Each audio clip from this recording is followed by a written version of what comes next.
Hello friends, welcome to successful learning channel.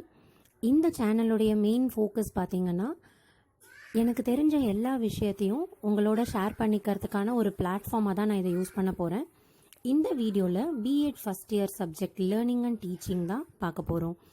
இன்னைக்கு இந்த வீடியோவில் யூனிட் 1 நேச்சர் ஆஃப் லேர்னிங் இதை தான் இந்த வீடியோவில் நம்ம இன்னைக்கு பார்க்க போகிறோம். அதில் இன்னைக்கு நம்ம கவர் பண்ண போகிற டாபிக்ஸ் பார்த்தீங்கன்னா, meaning of learning, definitions of learning, important elements of learning, nature of learning and factors influencing learning. கண்டிப்பாக நான் கொடுக்குற இம்பார்ட்டண்ட் நோட்ஸ் அண்ட் பாயிண்ட்ஸ் உங்களுக்கு யூஸ்ஃபுல்லாக இருக்கும்ன்றதை நம்புகிறேன். இப்போ வாங்க வீடியோக்குள்ளே போகலாம். Meaning of learning. Learning is what one gets through acquiring knowledge, habits, attitudes, and personal skills, either through study, self-experience, or being taught. இது ரொம்ப சிம்பிளான விஷயம் தான். லேர்னிங் அப்படிங்கிறது நம்ம எந்த இடத்துல இருந்தாவது கற்றுக்கிற ஒரு விஷயம். நம்ம கற்றுக்கிறதுனால நமக்கு என்னென்ன கிடைக்குது அப்படிங்கிறது நம்ம ஞாபகம் வச்சுக்கணும். நாலேஜ், நம்மளுடைய ஹேபிட்ஸ் ரொம்ப டிசிப்ளின்டாக மாறும். அதோட ப்ராக்டிக்கல் ஸ்கில்ஸ் நிறைய வளரும். நம்மளுடைய ஆட்டிடியூட் சேஞ்ச் இருக்கும். இதெல்லாம் நம்ம எந்த வழியாக படிக்கிறோம் அப்படின்னா, எய்தர் த்ரூ ஸ்டடி, இல்லை நம்மளுடைய செல்ஃப் எக்ஸ்பீரியன்ஸ், அப்படி இல்லைன்னா இன்னொருத்தர்கிட்ட இருந்து கற்றுக்குறோம். இதுதான் simple explanation. That is the meaning of learning. Learning படிக்கிறதுனால நமக்கு என்ன நடக்குது அப்படின்னா, ஒருத்தருடைய பிஹேவியரில் சில சேஞ்சஸ் நடக்குது. It is through practice, training, experience. So சிம்பிளாக நான் ஞாபகம் வச்சுக்கிறதுக்காக அதை பெட் அப்படின்ற ஒரு அப்ரிவேஷன் போட்டு நோட் பண்ணியிருக்கேன். அவ்வளோதான். இப்போ மீனிங் ஆஃப் லேர்னிங் அப்படிங்கிறது பார்த்தீங்கன்னா, நம்ம கற்றுக்கிற சில விஷயங்கள், அதெல்லாம் எந்த வகையில் கற்றுக்குறோம் அப்படிங்கிறத தான் நம்ம மீனிங்கில் எழுத போகிறோம். ஒரு 4 பாயிண்ட்ஸ் மட்டும் ஞாபகம் வச்சுக்கணும். Knowledge, habit, attitude, practical skill. Learning நம்மளுடைய பிஹேவியரில் எப்படி ஒரு சேஞ்சஸை கொண்டு வருதோ, அதே மாதிரி ஒரு புது பிஹேவியரை என்விரான்மெண்ட்க்கு தகுந்த மாதிரி அடாப்ட் பண்ணிக்கவும் வைக்குது. So putting in brief, learning is what one gains as knowledge, habits, attitudes and practical skills, either through reading, self experience or teaching by others. Next topic பார்த்தீங்கன்னா, டெஃபினேஷன்ஸ் ஆஃப் லேர்னிங். நிறைய பேர் லேர்னிங்கான டெஃபினேஷன்ஸை கொடுத்துருக்காங்க. நம்ம இதில் ஒரு 6 definitions மெயினாக பார்க்க போகிறோம். ஃபர்ஸ்ட் பாயிண்ட் பார்த்தீங்கன்னா, ஏஞ்சலா சிங்கிள் அப்படிங்கிறவங்க டிஃபைன் பண்ணியிருக்காங்க. என்னன்னா, எந்த ஒரு ஸ்கில் நம்மளுடைய லைஃப்பை என்ரிச் பண்ணுதோ அது எல்லாமே லேர்னிங் தான். புக்கில் பார்த்து படிக்கிறது மட்டும்தான் லேர்னிங் கிடையாது. இது டீச்சர் சொல்லி கொடுக்கணுன்றது மட்டும் அவசியம் இல்லை. அது இல்லாமல் நம்மளே நம்மளுடைய செல்ஃப் இன்ட்ரெஸ்ட்னால எக்ஸ்ப்ளோர் பண்ணுறது, இல்லை வேற யாராவது ஷேர் பண்ணி நம்ம கேட்கறது, அந்த மாதிரி இருக்கிறது. ஷேர் பண்ணி கேட்கறது டீச்சர் கிட்ட இருந்து வாங்குறது மட்டுமே லேர்னிங் கிடையாது. இது ஏஞ்சலா சிங்கிள் அப்படிங்கிறவங்க சொல்றாங்க. நெக்ஸ்ட், லேர்னிங் நமக்குள்ளர ஒரு பெர்மனன்ட் சேஞ்சை கொண்டு வரும், நம்மளுடைய பிஹேவியர்லையும் ஆட்டிடியூட்லையும் அப்படிங்கிறது தான். Over a period of time, that do based upon training and experience. Third point பார்த்தீங்கன்னா, நம்ம படிக்கிறதுனால இன்னொருத்தர் கேள்வி கேட்கும் போது நம்மளால பதில் சொல்ல முடியும். So it is the acquisition of new responses to various stimuli. பல்வேறு தூண்டுதல்களுக்காக பதில் நம்மளால கொடுக்க முடியும் நம்ம கத்துக்கிறதுனால. ஃபோர்த் பாயிண்ட் பார்த்தீங்கன்னா, கிறிஸ்டி எம்சி கிரேட் அப்படிங்கிறவங்க லேர்னிங்கை பற்றி என்ன சொல்றாங்க அப்படின்னா, நம்ம கத்துக்கிற எக்ஸ்பீரியன்ஸ் ப்ளஸ் அதனால நமக்கு கிடைக்கிற consequential growth and new understanding of the world, எல்லாத்துடைய அக்குமுலேஷன் தான் லேர்னிங். அதனால கிடைக்கிற growth தான் லேர்னிங் அப்படிங்கிறது அவங்களுடைய பாயிண்ட். தாமஸ் காரல் அப்படிங்கிறவர் என்ன சொல்றாருன்னா, இது ஷார்ட் டேர்ம்லாம் கிடையாது, லாங் டேர்ம் ப்ராசஸ். நம்ம கெயின் பண்ற எல்லாத்தையும் யூஸ் பண்ணணும் நம்மளுடைய ரியல் டைம் லைஃப்ல. அந்த கெப்பாசிட்டி எண்ட்லெஸ். எப்போனா நமக்கு அந்த படிக்கிற இன்ட்ரெஸ்ட் இருக்கிற வரைக்கும் அது எண்ட்லெஸ். லேர்னிங் ஒரு லாங் டேர்ம் கோல் தான், ஷார்ட் டேர்ம் கிடையாது அப்படின்னு சொல்றாங்க. இது எப்போ சக்ஸஸ்ஃபுல் ஆகும் அப்படின்னா, ஒன்லி நம்ம வந்து புரிஞ்சு படித்து அதனுடைய நம்ம லைஃப்பில் வந்து அதை இம்ப்ளிமெண்ட் பண்ணணும், யூஸ் பண்ணணும். அப்போ தான் வந்துட்டு நம்ம படிக்கிற அந்த படிப்பு வந்து சக்ஸஸ்ஃபுல் அப்படின்னு வந்து சொல்கிறாங்க. அடுத்தது ஸ்டீஃபன் வி கிளெயின் அப்படிங்கிறவர் என்ன சொல்கிறாரு அப்படின்னா, it is permanent change in behaviour. நம்ம படிக்கிறதுனால நமக்குள்ள வந்து ஒரு பெர்மனன்ட் சேஞ்சை கொண்டு வரும். அது எதனால் கிடைக்கும் அப்படின்னா நம்மளுடைய எக்ஸ்பீரியன்ஸ்னால கிடைக்கும் அப்படின்னு சொல்கிறாங்க. Next topic important elements of learning. இப்போ நிறைய டெஃபினேஷன்ஸ் அனலைஸ் பண்ணதுக்கப்புறமா ஒரு 3 இம்பார்ட்டண்ட் எலமெண்ட்ஸ் வந்து கிடைச்சிருக்கு. என்ன அப்படின்னா, லேர்னிங் நம்ம படிக்கிறதுனால என்ன கிடைக்குது? Behaviour modification. ஸோ அது ஒரு point. Only those which result in behaviour modification can be called as learning. என்ன ஒன்று படிக்கிறதுனால நமக்குள்ள ஒரு மாடிஃபிகேஷன் நடக்குதோ அதை தான் லேர்னிங் அப்படின்னு சொல்கிறாங்க. Such behavior modification is caused by training and experience which the organism gets through its efforts. அப்படின்னா இப்போ நமக்குள்ள ஒரு சேஞ்ச் நடக்குது நம்மளுடைய பிஹேவியரில். அது வந்து நம்மளுடைய இன்ஸ்டிங்க்ட்னால இருக்கணும். நம்ம படிக்கிறதுனால நமக்கு ஒரு சேஞ்சஸ் நடக்கணும். இப்போ உடம்பு சரியில்லாமலோ போயிட்டு நம்ம பாடியில் ஏதாவது சேஞ்சஸ் நடக்குது அப்படின்னா அந்த சேஞ்சஸ் எல்லாம் வந்துட்டு லேர்னிங் அப்படின்னு வந்து கன்சிடர் பண்ண மாட்டாங்க. அதை தான் வந்து இந்த 3 பாயிண்ட்ல வந்து மென்ஷன் பண்ணியிருக்காங்க. Only if the behaviour modification is permanent at least to a small extent it can be called as learning. Fatigue, disease or medicine induced short term behaviour cannot be accepted as learning. அவ்வளோதான். So summing up, இந்த important elements which find place in learning are, அதுக்காக நான் ஒரு சின்ன abbreviation PEN அப்படின்னு கொடுத்துருக்கேன். என்னன்னா process, effect and nature of effect. The process of acquiring knowledge, skills and attitudes through effort ஒரு பாயிண்ட். அதோடைய எஃபெக்ட் என்ன அப்படின்னா behaviour modification. Nature of effect என்னன்னு பார்த்தீங்கன்னா that behavior modification due to learning lost at least small extent. கொஞ்சமாக Indian writers வந்து இந்த லேர்னிங்கை பற்றி சில டெஃபினேஷன்ஸ் கொடுத்துருக்காங்க. அதெல்லாம் என்னன்னு பார்த்துருவோம். லேர்னிங் அப்படிங்கிறது வந்து face to face interaction between 2 or more person. இப்போ 2-3 பேர் பேசிக்கிறதுனால கிடைக்கிற ஒரு விஷயம் தான் லேர்னிங். பட் அப்படி கிடையாது. லேர்னிங் வந்து ஒரு பர்சனல் எக்ஸ்பீரியன்ஸ், நம்ம தனிப்பட்ட முறையிலையும் நம்ம வந்து கற்றுக்கலாம். அதனால இது வந்து 2 பேர் கூட பேசுறதுனால மட்டும் கிடைக்கும் அப்படிங்கிறது இல்லை. It is individual responsibility. அதுவும் தப்பு. ஏன்னா நான் மட்டுமே கற்றுக்க முடியாது. நான் இன்னொருத்தர் கூட பேசுவேன், என் ஃபேமிலி கிட்ட இருந்து கற்றுப்பேன், என் ஸ்கூல்ல இருந்து கற்றுப்பேன், என் ஃப்ரெண்ட்ஸ் கிட்ட இருந்து கற்றுப்பேன். இந்த மாதிரி நிறைய இருக்கு. It is collaborative skill. For learning to takes place collaborative action is not a must. எல்லாரும் சேர்ந்து தான் படிக்கணும், சேர்ந்து தான் கற்றுக்கணும் அப்படிங்கிறது அவசியம் கிடையாது. It is a group processing. No, it cannot be group processing is must. மொத்தமாக தான் படிக்கணுன்றதும் அவசியம் இல்லை. ஸோ இதெல்லாம் வந்து ஃபெயிலியர். இது வந்து incorrect statement. Learner's ability, aptitude, interest, family and culture background, attitude, இது எல்லாமே லேர்னிங்க்கு ரொம்ப முக்கியமானது. But these are not the elements of learning. இதெல்லாம் வந்து ஃபேக்டர்ஸ் தட் இன்ஃப்ளூயன்ஸ் லேர்னிங். அவ்வளோதான். Next, learner, teacher, learning climate. இந்த 3மே பார்த்தீங்கன்னா learner cannot be the element of learning. Learner நம்ம படிக்கிறவங்க வந்து எலமெண்ட் கிடையாது. அதே மாதிரி டீச்சர் வந்து learning will take place only through the teacher is not possible. It is not at all accepted. Learning climate. கிளைமேட்டுங்கிறது ஒரு என்விரான்மெண்ட், நம்ம எங்கே படிக்கிறோம் அப்படிங்கிறது. ஸோ இது வந்து ஃபேக்டர் தானே தவிர this is not the element. இந்த மாதிரி பார்த்தீங்கன்னா நிறைய பேர் நிறைய டெஃபினேஷன்ஸ் எலமெண்ட்ஸ்க்கு கொடுத்துருக்காங்க.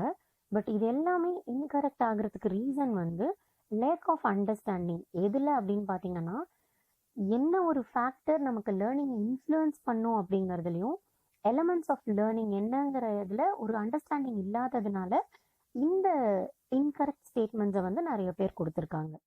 Will move on to next topic, nature of learning. இப்போ வந்துட்டு நம்ம எலமெண்ட்ஸ் பார்த்தோம், மீனிங் பார்த்தோம், டெஃபினேஷன்ஸ் பார்த்தோம். லேர்னிங்கோடைய நேச்சர் என்ன அப்படிங்கிறத பார்க்க போகிறோம். இதில் பார்த்தீங்கன்னா ஒரு 6 பாயிண்ட்ஸ் கொடுத்துருக்காங்க. லேர்னிங் அப்படிங்கிறது யூனிவர்சல் அப்படின்னு சொல்கிறாங்க. அப்படின்னா இவங்க தான் படிக்கணும் அவங்க தான் படிக்கணும்னு கிடையாது, யார் வேணால் படிக்கலாம். Learning is continuous. நம்ம முன்னாடி எலமெண்ட்ஸில் பார்த்த மாதிரி இது வந்து ஒரு லாங் டேர்ம் இன்ட்ரெஸ்ட் தான். நம்மளுடைய எபிலிட்டியை பொறுத்து, நம்மளுடைய டிசையரை பொறுத்து லேர்னிங் வந்து எண்ட்லெஸ் ஆக்டிவிட்டி. நம்ம வயிற்றுக்குள்ளார இருக்கிறதுலேருந்து சாகிற வரைக்கும் எல்லா விஷயத்தையும் எப்படி வேணாலும் கற்றுக்கலாம். இது எல்லாமே கற்றுக்கிறதுனால நமக்கு எங்கே போயிட்டு இது வந்து முடியும் அப்படின்னு கேட்டிங்கன்னா, நம்மளுடைய பெர்ஃபார்மன்ஸ் வந்து இம்ப்ரூவ் ஆகும். ஸோ லேர்னிங் வந்து பர்பஸிவ் அப்படின்னு சொல்கிறாங்க. இப்போ பர்பஸிவ் அப்படின்னா, இப்போ நம்ம ஒரு விஷயம் கற்றுக்குறோம் அப்படின்னா அது வந்துட்டு நமக்கு வேறு ஏதாவது வகையில் யூஸ்ஃபுல்லாக இருக்கணும். சும்மாவே போயிட்டு நம்ம எந்த விஷயத்தையும் கற்றுக்க மாட்டோம். ஸோ அதுக்கு என்ன சொல்கிறாங்க அப்படின்னா, a child's learning in and out of school is closely linked up with its goals, purpose and satisfaction. இப்போ ஒரு குழந்தை வந்து in and out of school அது கற்றுக்குது அப்படின்னா அதோடைய கோல்ஸை வந்து மீட் பண்ணுறதுக்கான ஒரு விஷயமா இருக்கணும். அது வந்து அதை சாட்டிஸ்ஃபை பண்ணுற மாதிரி இருக்கணும். So nobody learns any thing without a purpose. அதுதான் லேர்னிங்குடைய நேச்சர். அடுத்ததாக learning is multiple and integrative அப்படின்னு சொல்கிறாங்க. ஸோ ரிசர்ச்சோடைய பர்பஸ்க்காக சைக்காலஜிஸ்ட் நிறைய பேர் என்ன பண்ணியிருக்காங்கன்னா, டிஃப்ரெண்ட் கைண்ட்ஸ் ஆஃப் லேர்னிங்கை வந்து நமக்கு வந்து டிஃப்ரென்ஷியேட் பண்ணி காட்டியிருக்காங்க. Say for example verbal learning, perpetual learning, motor learning, conceptual learning, problem solving and emotional learning. But இந்த டிஸ்டிங்ஷன்ஸ் எல்லாமே யூஸ்ஃபுல்லாக இருந்தாலும் கூட ஒரு ஆர்டிஃபிஷியலான விஷயந்தான். பிகாஸ் இப்போது நம்ம வந்து ஷார்ட் ஹேண்ட் கற்றுக்குறோம் அப்படின்னா அதில் வந்துட்டு மோட்டார் ஸ்கில் மட்டும் நம்ம கற்றுக்க போகிறது கிடையாது. அதில் நம்ம என்ன கற்றுக்குறோம் அப்படின்னா, நம்ம ஒரு ஷார்ட் விஷுவல் சிம்பிள்ஸ்க்கும் அதை எப்படி அவங்க அப்ளை பண்ணுறாங்கன்ற அந்த விஷயத்தையும் நம்ம கற்றுக்குறோம். So there is the relationship between the symbols and how they are அப்ளைங். So அப்படி இருக்கும் போது ஒரே டைமில் நம்மளுடைய கற்றுக்கிற விஷயம் பார்த்திங்கன்னா ஆட்டிடியூட் அபவுட் ஷார்ட் ஹேண்ட், அதே மாதிரி கமர்ஷியல் வேர்ல்டு அண்ட் அதோடைய எமோஷ்னல் லேர்னிங். ஸோ இது எல்லாமே கம்பைன் ஆயிருக்கு. ஸோ லேர்னிங் அப்படிங்கிறது வந்து multiple and integrative. Then last point பார்த்தீங்கன்னா, learning is contingent upon experience. அவ்வளோதான். ஸோ லேர்னிங் அப்படிங்கிறது பார்த்தீங்கன்னா நம்ம டிஸ்கிரிப்டிவாக பார்க்கும்போது யார் வேணாலும் கற்றுக்கலாம். கண்டினியூஸாக கற்றுக்கிற ஒரு விஷயம். நம்மளுடைய பெர்ஃபார்மன்ஸை அது வந்து இம்ப்ரூவ் பண்ணும். பர்பஸ் இல்லாமல் நம்ம இதை கற்றுக்க மாட்டோம். மல்டிபிள் அண்ட் இன்டகிரேட்டிவ், இது படிக்கிறதுனால இது மட்டும்தான் கிடைக்கும் அப்படிங்கிறது கிடையாது. ஒரு விஷயம் நம்ம கற்றுக்க போனோம்னா நமக்குள்ளார இருக்க ஆட்டிடியூட்லேருந்து நம்மளுடைய பிஹேவியர் வரைக்கும் எல்லா சேஞ்சஸும் நடக்கும். So it is multiple and integrative and learning is contingent upon experience. It totally based upon our experience and the training we get it. இந்த வீடியோவில் நம்ம லாஸ்ட்டாக பார்க்க போகிற டாபிக் என்னன்னு பார்த்தீங்கன்னா, factors influencing learning. Factors influencing learning அப்படிங்கிறது என்னென்னா, என்னென்ன ஃபேக்டர்ஸ்லாம் நம்ம படிக்கிறதுக்கு நம்மளை வந்து தூண்டுது அப்படிங்கிறத தான் பார்க்க போகிறோம். இதில் பார்த்தீங்கன்னா ஒரு 14 இம்பார்ட்டன்ட் பாயிண்ட்ஸ் இருக்குது. நம்ம சிம்பிளாக இதை எக்ஸ்பிளைன் பண்ணுறேன், படிச்சிடலாம். Motivation first point. ஸோ நம்மளை வந்து யாராவது மோட்டிவேட் பண்ணிகிட்டே இருந்தாங்க அப்படின்னா நம்ம நல்லா படிப்போம். ஸோ எம்சி கார்னல் அப்படிங்கிறவர் என்ன சொல்கிறாருன்னா, driving force is necessary for an individual to learn. Psychologist நிறைய பேர் சொல்லியிருக்காங்க. அதில் கேட்ஸ் அப்படிங்கிறவர் மோட்டிவேஷனுக்கு என்ன சொல்கிறாருன்னா, இதுதான் largely responsible for one's normal behaviour as well as the changes noticed in them. So motivation தான் ரொம்பவே முக்கியமான ஃபேக்டர். செகண்ட் பாயிண்ட், நீட்ஸ், அதாவது நம்மளுடைய தேவை. நம்ம இருக்க சூழலுக்கு தேவை ஏற்பட ஏற்பட it induce an individual to learn. So environmental needs stimulate an individual to learn. நம்மளுடைய தேவைகள் வந்து ஜாஸ்தி ஆக ஆக amount of learning also increases. Third point பார்த்தீங்கன்னா மெச்சூரேஷன். ஸோ நம்ம மெச்சூர் ஆகிறோம், என்ன வேணும் நமக்கு அப்படின்றத நம்ம தெரிஞ்சுக்கிற நேரம் வரும்போது ஒரு இண்டிவிஜுவல் வந்து is ready to learn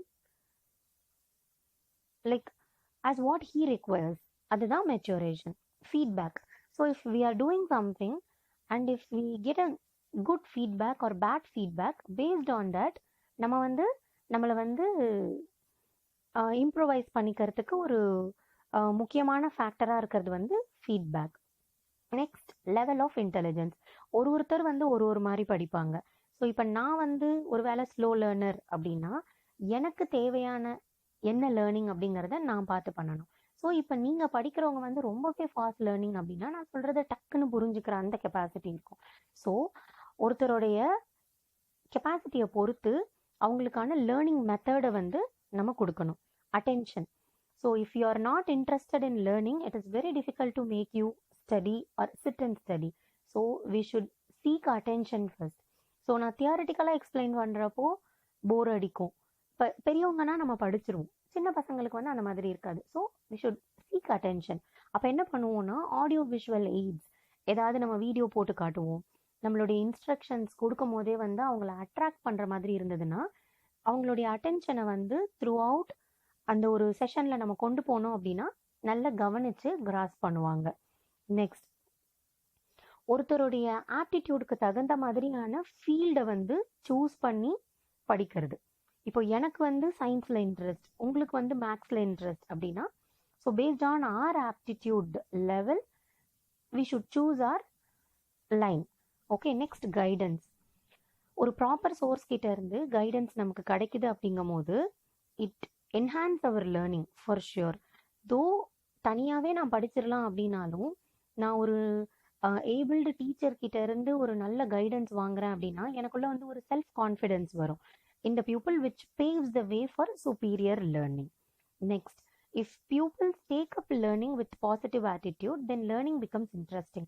On the other hand, if one approaches a task with negative attitude, then he acts without interest and dedication. எனக்கு இப்போ பிடிக்காத ஒரு சப்ஜெக்டை கொடுத்து படி அப்படின்னா வேற வழியே இல்லாமல் நான் படிப்பேன். அதே இப்போ எனக்கு பிடிச்ச ஒரு விஷயத்தை எக்ஸ்பிளைன் பண்ணுனா நான் 1 மணி நேரம் கூட பேசுவேன். So based on the positive and negativity the learning வந்து totally depends. Next, distributed practice enhance the effectiveness of learning.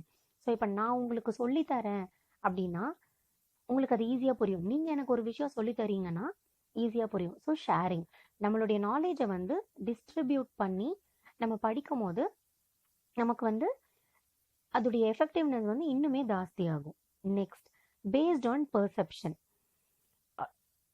Makes the lesson R the task much easier. So இப்போ வந்துட்டு நம்ம கண்டினியூஸாக படிச்சுட்டே இருக்கோம், ஏதாவது ஒரு விஷயத்தோட அதை ரிலேட் பண்ணி படிக்கும் போது நமக்கு இன்னுமே வந்து அது ரொம்ப ஈஸியாக இருக்கும். So relation between the different elements in the learning which leads to meaningful learning. புரியாமல் படிக்கிறதுக்கும் என்னுடைய ப்ரெசன்ட் எக்ஸ்பீரியன்ஸோட புதுசாக கற்றுக்கிற விஷயத்த நான் ரிலேட் பண்ணி படிக்கும் போது இன்னுமே யூஸ்ஃபுல்லாக இருக்கும்.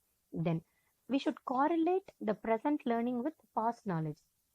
அதுதான் நம்ம ரிலேட் பண்ணி படிக்கிற மாதிரி நான் வந்து காரிலேட் பண்ணி பார்க்கணும். இதை நம்ம அப்படி பண்ணோம், இப்போ நம்ம இப்படி பண்ணுறோம், ஸோ இதுக்கும் அதுக்கும் என்ன ஒரு ரிலேஷன்ஷிப் அப்படின்னும் போது ரொம்பவே சிம்பிளாக இருக்கும்.